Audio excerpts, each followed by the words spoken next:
Soul Kiss. Hey, that was my first creator-owned image book. And that's almost entirely because of Joe Casey.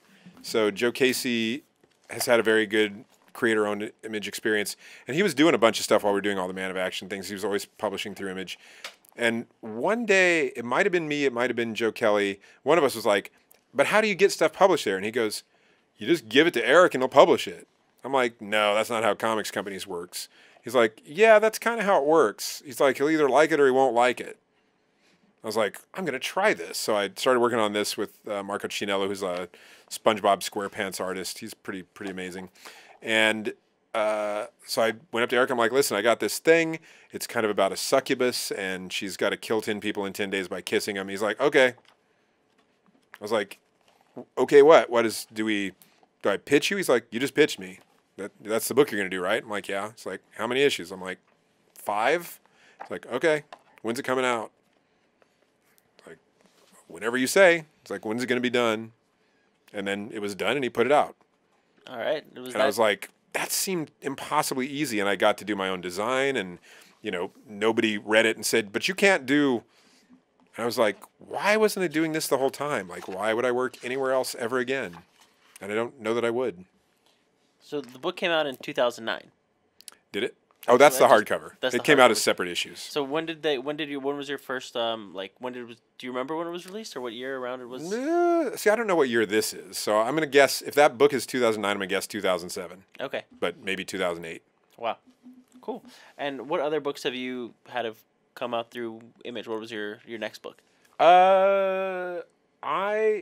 So the way I do books is I do a book, and if anyone likes it, then I do a book right after it that they'll go, this is not the book I want from you. That's the way I operate.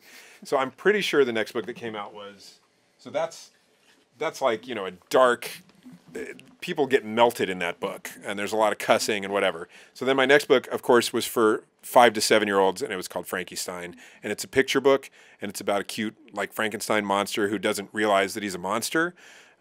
And runs away from home, but it's on Halloween. And so everybody's a monster, and so he really doesn't know he's a monster. And it's just my way of alienating anybody who might like what I've done before. Because then I'll follow up that book with, I think I did The Crusades, a collection of my Vertigo book about a knight who just beats the living hell out of people in modern-day San Francisco because they're doing slightly bad things, but they get maximum punishment, which is maybe just one of those comics you make up for people who have too many items in the 15-item lane at the checkout or something. So it was very bloody and Kelly Jones art and lots of maiming and the kind of thing my mom calls and goes, why do you do these books? And I'm like, I went on vacation with my family when I was a kid and it was all really weird.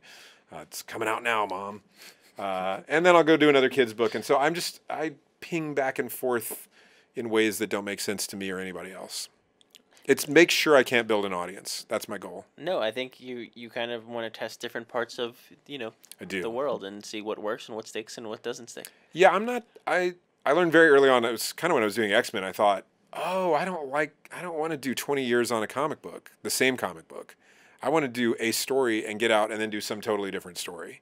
So that is entirely true. And changing the form, changing the genre, changing the audience, critical for me to stay, I think, creatively fresh, if I am. It definitely helps you push yourself into new ways. Yeah, well, and also, I feel like I write about the same thing in all my work, but then I'm coming at it in all these different ways. So I think if I were just doing the same kind of book month after month, it would be coming at it in the same way, and that would be really tedious.